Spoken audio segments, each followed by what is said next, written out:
Gernika gogoratuz bakearen aldiko ikerketa zentroak udalarekin elkarlanean Gernikako bakea eta kulturaren nazioarteko jardunaldiak antolatzen ditu bonbardaketaren urteurrenean. En las 33 Jornadas Internacionales de Cultura y Paz de Gernika abordaremos la experiencia global de las comisiones de la verdad. Las comisiones de la verdad son mecanismos temporales de investigación para esclarecer lo acontecido en países que han sufrido guerras, dictaduras o graves vulneraciones de derechos humanos. Se estima que a lo largo del mundo ha habido más de 50 comisiones. En estas jornadas contaremos con personas expertas y excomisionadas de Sudáfrica, Argentina, Timor-Leste y Colombia. Nos interesan abordar 3 puntos en torno a estas experiencias de las comisiones de la verdad. La primera es en relación a los aprendizajes del pasado. La segunda es en torno a las recomendaciones a futuras comisiones. Y la tercera es sobre los desafíos a los que nos enfrentamos en los procesos de construcción y consolidación de la paz.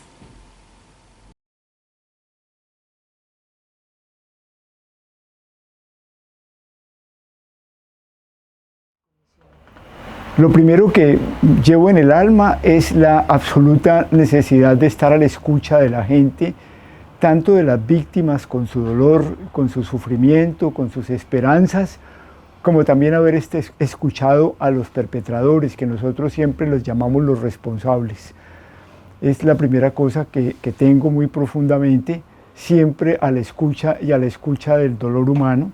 Estoy convencido que una comisión de la verdad es siempre entrar en los infiernos de lo más profundo del ser humano y conocer las perplejidades, los dolores, los sufrimientos, las preguntas sin respuesta, la ansiedad de no ser suficientemente comprendidos, pero también adentrarnos en el alma de los perpetradores cuando ellos reconocen lo que les pasó y se dan cuenta de la tragedia que causaron y se causaron a sí mismos.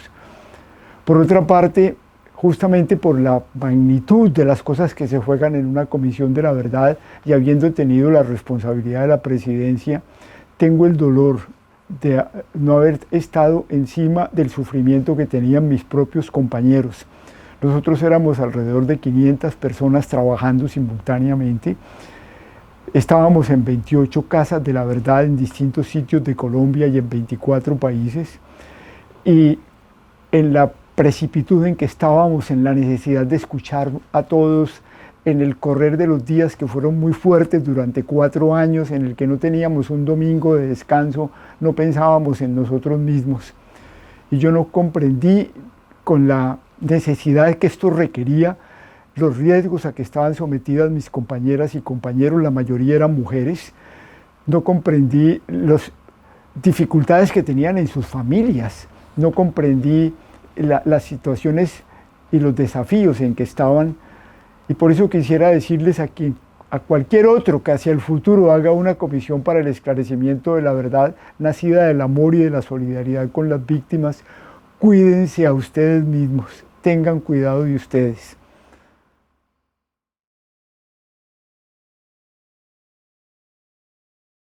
The commission is a school. You learn a lot of things there in the commission.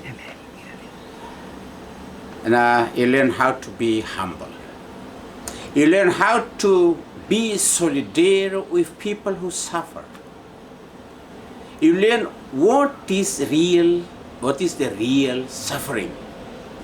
You don't taste suffering in your words, but in your skin, in your heart. You will cry with people who cry. You will, be, this is the real humanity that you taste in your life. The vulnerable part of human beings. We are not divine. We are human beings. We suffer. And it needs you to have a heart.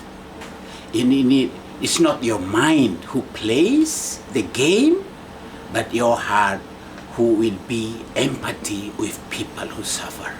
It should be there. be human. Yo creo que el más importante de los aprendizajes como método y como posibilidad de realmente aproximarse a una verdad fue el ejercicio de escucha.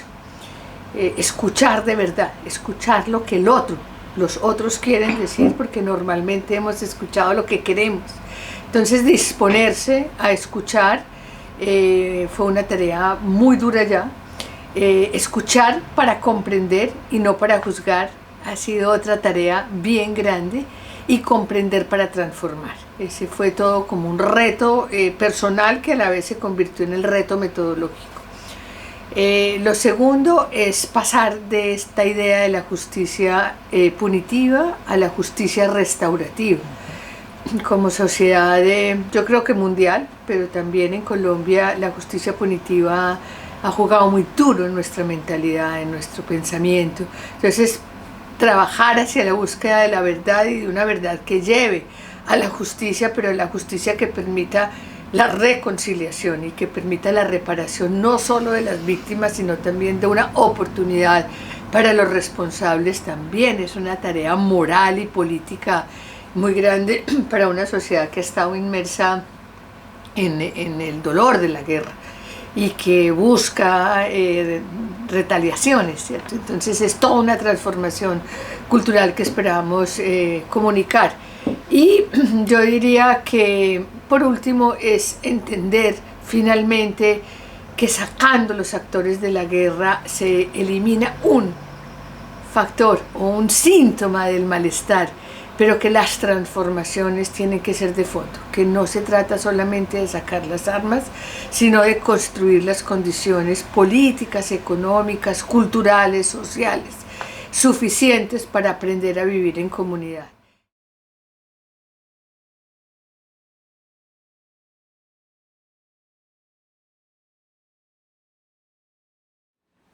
El hecho de la posibilidad de hablar, de decir y de contar en lo que a uno le pudo haber pasado como víctima, o de lo que uno pudo haber vivido como partícipe de una comisión de paz, que tiene que ver generalmente con las tragedias de un pueblo que ha pasado a lo largo de su historia con esa tremenda realidad. Yo creo que cuando se tienen esas oportunidades se busca la posibilidad de que a uno se le entienda en el reclamo de justicia, de memoria. Yo soy un obsesivo por el hecho de decir que lo que me angustia es la violencia y el odio, y sobre la necesidad de ser solidario en la instancia social, de tener amor en la instancia de protección a otro, y de tener pelea en la instancia de transformar las injusticias que son reales en nuestro sistema. Pero en el caso de Sudáfrica se plantean unas cosas que a mí me parecen interesantes y noveles, porque están enmarcadas en esa cultura del sur, del final del continente africano. Cada cultura es distinta, y dentro de esa conversación entonces ellos hacen unos planteamientos que es cómo trabajar el pasado, y desde esa perspectiva ellos plantean: para trabajar el pasado tengo que perdonar, porque si no perdono no puedo vivir el presente. Ese es Desmond Tutu. No hay there is no future without forgiveness. No hay futuro si no hay perdón. Y entonces hay que perdonar el pasado para poder continuar. Esa primera parte es interesante porque planteó en la Comisión de la Verdad, pues a través de distintos comités, Comité de la Amnistía, Comité de la Violación de Derechos Humanos y Comité de Reparaciones, cómo llevar a la silla del interrogatorio de un fiscal si usted había cometido un acto y si estaba arrepentida o arrepentido. Y la gente decía sí, pero después tenía que creerlo, y el que creía decía: recomendamos que le den una amnistía. En ese proceso se quedó mucha gente sin recibir amnistía. La gente se confunde. Hubo 1.500 amnistías nada más, pero no hubo 5.000 amnistías que fueron petitorias. Pero ¿qué pasó con esos que no recibieron amnistía? Pues realmente hablando no pasó nada, porque el gran pleito que de uno de los que nunca reconoció la Comisión de la Verdad, que era el jefe del ejército, Magnus Malan. Él y 19 oficiales son llevados a juicio y el juicio no prosperó, salieron absueltos. Por lo tanto, a partir de ahí, yo creo que surge una narrativa que puede ser pragmática, pero puede ser, por decir algo, una forma real de resolver el conflicto, que es vivir en el olvido. No es que no pasó, sino que tengo la intención de olvidar lo que pasó para poder continuar. Sé que pasó, pero prefiero olvidar. Y yo creo que ese es el modelo de Sudáfrica, que a grandes rasgos impuso el olvido como un mecanismo para cerrar la puerta de ese nivel de la conflictividad y de cómo jugar con el perdón, la reconciliación y la memoria. Mira, yo si lo miro desde el punto de vista de la literatura, yo te diría que 50-50. Entiendo que políticamente eso puede ser discutible, porque obviamente, sobre todo para los pueblos que han sufrido traumas brutales, olvidar el origen de esos traumas es de alguna manera desconocerse a sí mismos, incapacitarse para lograr una identidad. Pero al mismo tiempo, pensar en una memoria absoluta es una abstracción. La memoria misma es una forma de literatura, porque tú la reconstruyes, es una recreación que tiene que ver no solamente con la razón, sino también con el deseo, con el dolor. La vas haciendo en la medida en que la vida te dicta caminos donde la vida es posible. Yo creo que una memoria absoluta primero no existe, más un proceso subjetivo. También creo que hay una memoria social, pero que es contradictoria, que es vital, que se rehace todos los días. Sería muy difícil en literatura pensar en que la memoria es un concepto absoluto. Ayer, en la charla, yo recordaba una frase muy bella de José Saramago. Él la dijo con respecto a la felicidad, pero que yo creo que si la cambiamos un poco, la podemos aplicar a la memoria. Él dijo: qué suave y dulce tristeza, y que no nos falte nunca, aún en las horas de alegría. Si lo aplicamos a la memoria, podríamos decir: qué suave y dulce el olvido, y que no nos falte nunca, aún a la hora de recordar.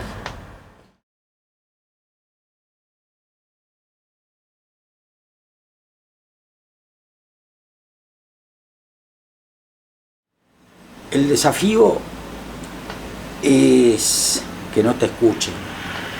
Yo he hecho películas comerciales para buscar la legalidad ante la sociedad. Mi obsesión es la gente común.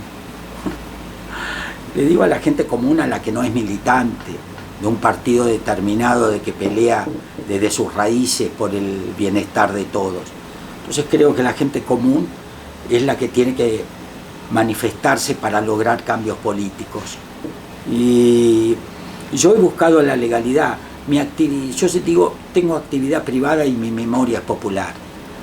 Y cuando genero un hecho de las características, de las posibilidades de alguien que va a ir a ver masivamente una película, que me den la oportunidad de hablar, de contarle lo que me pasó y de contarle mis sueños, mis deseos. Enormes. Yo creo que, como les decía, esta necesidad de recogernos los colombianos como pensamos, la construcción de una democracia mucho más profunda, de una extraordinaria participación y el hermanarnos en el mundo, en la construcción de un mundo sin guerras. Y otra cosa muy importante que tuvo el informe de la Comisión fue el trabajo del exilio, ¿no? Por primera vez, digamos, una Comisión de la Verdad abordó el fenómeno del exilio, las violaciones de derechos humanos de quienes se tuvieron que ir del país y cómo el exilio es una violación de derechos humanos. Y hay más de 1 millón de personas que tuvieron que salir de Colombia por motivos del conflicto armado. Ese fue un hallazgo de la Comisión, ¿no? Que puso también pues en el centro de discusión de la verdad, esa verdad que tuvo que salir del país, y también pues los rostros de cientos de miles, ¿no? personas, de hogares colombianos distribuidos por muchos países. Tomamos testimonios en 24 países del mundo y bueno, visibilizando cómo desde el exilio se ve todo el conflicto armado, ¿no? Y ha sido invisible en Colombia, ¿no?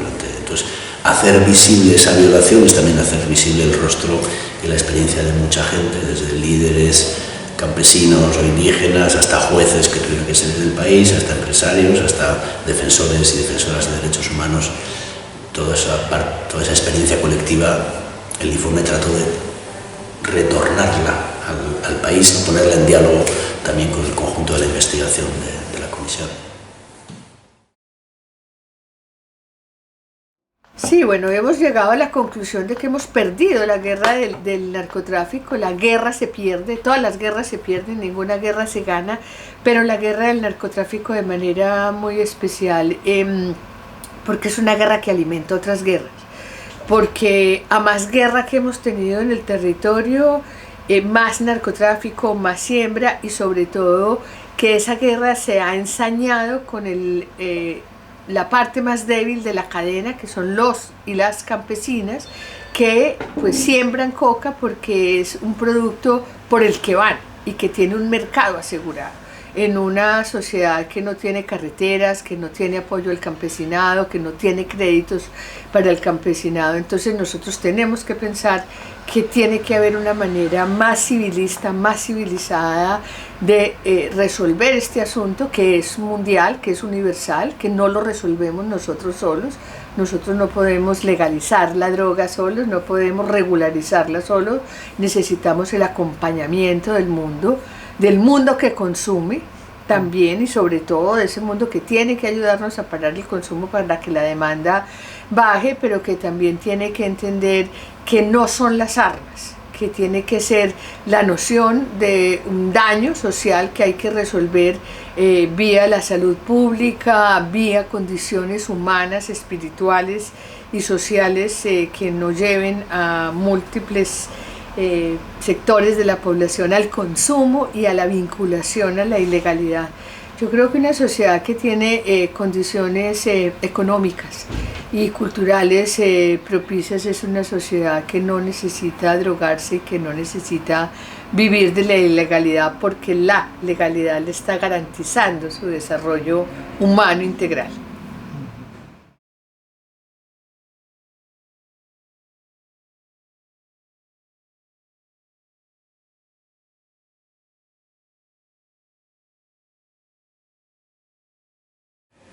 Las recomendaciones para las otras comisiones, para otros procesos, ¿no? Yo creo que si bien la comisión trabajó en un ambiente difícil, ¿no? Todo el proceso previo de la comisión fue muy importante, ¿no? El tiempo de preparar, el tiempo de escuchar a las víctimas antes, ¿no? De poder reflexionar también la comisión qué tipo de trabajo iba a hacer, ¿no? Mucha gente que escuchamos los primeros 6 meses antes de empezar a trabajar, ¿no? También en el exilio, porque yo hice unas cuantas visitas a muchos lugares para escuchar a las víctimas. Mucha gente nos dijo: queremos una verdad que explique por qué, no solamente que cuente los casos, ¿no? Y eso fue un factor clave también para el análisis que luego nosotros pudimos hacer, ¿no? Creo que no perder el foco del mandato, buscar unos aliados amplios en el país, ¿no? Y no tenerle miedo a veces también a los sectores que tienen una actitud negativa, ¿no? En todos los países ha habido siempre sectores que han tenido una actitud negativa frente al trabajo de las comisiones, que no han tenido interés en la verdad, que han tratado de condicionar, en nuestro caso que trataron a veces incluso de señalarnos, atacarnos, ¿no? No dejarse llevar por esos ataques, abrir el espacio de la comisión a todos los sectores, ¿no? Y por lo tanto, una recomendación fundamental: hay que convertir, como lo dije antes, la paz en una gran tarea del país, de todas las organizaciones y de todas las personas. Todas las organizaciones, las políticas, las culturales, las económicas, todas, y de cada individuo. Pero insisto, eso no es una cosa solo de voluntades individuales o suma de voluntades individuales, es un proyecto que nos compromete a todos. Yo diría que este es como de las recomendaciones nucleares fundamentales. Segundo, hay que negociar con todos los actores armados. O sea, si queremos paz en Colombia, parte del fracaso de los procesos de paz que ha habido en Colombia, y ha habido ya varios, Desde la década del 80 viene habiendo negociaciones con el presidente Belisario Betancur entre el 82 y el 86. La Constitución de 1991 fue casi un intento de paz con el presidente César Gaviria. Después prácticamente todos los presidentes a su manera han tratado de hacer intentos. El presidente Uribe con los paramilitares, etcétera, etcétera. El presidente Santos dio un paso enorme con las FARC, pero ni todas las FARC negociaron y no se negoció, por ejemplo, con el Ejército de Liberación Nacional. Entonces, lo que proponemos como comisión es, tenemos que trabajar por la paz grande. Y parte del significado de paz grande es que es con todos los actores, que en parte, por suerte en este momento, lo está haciendo el gobierno del presidente Petro con su propuesta de la paz total, que es casi equivalente a la paz grande, buscando negociar con los distintos actores armados o someter a los actores criminales que están también en armas. De manera que eso es fundamental. La paz tiene que ser con todos los actores, pero ahí yo diría, no solo con los actores armados, con todos los actores de la sociedad. Porque si no sentimos todos la paz como una tarea colectiva, la dejamos como a ver cómo le va al gobierno, a ver qué pasa. No, eso es una actitud que no se compadece con la realidad. La paz tiene que ser construida por todos y tiene que ser a favor de todos. Bueno, creo que hay que transformar muchas cosas del sistema político, del sistema económico, pero yo insistiría en el sistema cultural. Nosotros heredamos de la colonia una noción clasista y racista de sociedad que ha hecho mucha mella en la manera como los gobiernos se relacionan con las comunidades, con el pueblo. De hecho, hay una enorme capa de la población que ha estado desatendida por el Estado, que ha sido humillada, que tiene muy poco acceso a los derechos, que son los indígenas, los afro, los campesinos, los pobres, y eso es herencia de un mundo colonial que se da el lujo de despreciar esos otros que no son blancos, castellanos y católicos, que seguimos pensando que lo somos como sociedad. ¿Cómo lo estamos haciendo? Es decir, ¿qué resultados hasta el momento? Digamos, yo me atrevería a mencionar 2 que están en proceso, que todavía no obedecen a un sistema de monitoreo y seguimiento, pero que son acciones de incidencia política que se han hecho desde el comité. El primero de ellos es la incidencia que el comité ha hecho en la elaboración del Plan Nacional de Desarrollo. El Plan Nacional de Desarrollo es la bitácora del gobierno. Este gobierno, nosotros tenemos la misma edad que el gobierno, nacimos al mismo tiempo.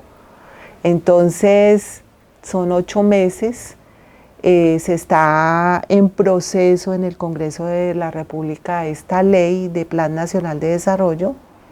Ahí logramos poner un artículo que, en resumen corto, dice que todas las recomendaciones del informe, todo el compendio se pueda convertir en ley. Si eso es así, pues vamos a tener una base jurídica fuerte para poder desarrollar una política pública de verdad en Colombia y hacer viables esas recomendaciones.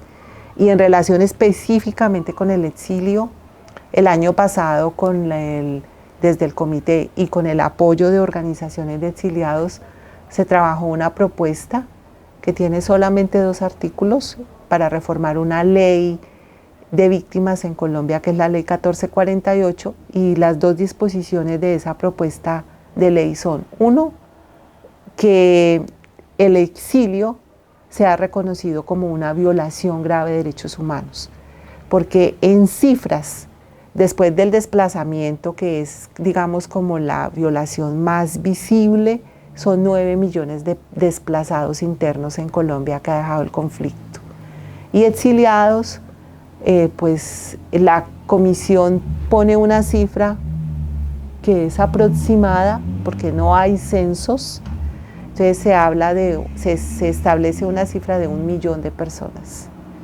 Entonces, para que ese 1 millón de personas podamos tener reconocidos unos derechos, hay reconocimientos, pero siempre está mejor que taxativamente en el ordenamiento constitucional legal vigente del país esté reconocida esa condición, porque eso va a abrir la puerta a que todas esas recomendaciones que están en el capítulo del exilio puedan pasar en algún momento a hacer medidas de política pública en el país.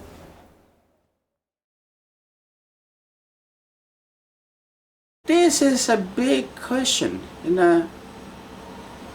Lot of commissions that leave nothing because they have their final report and that's it. This is a project. The commission, the reconciliation is not a project. This is a process of life. This is dynamic. This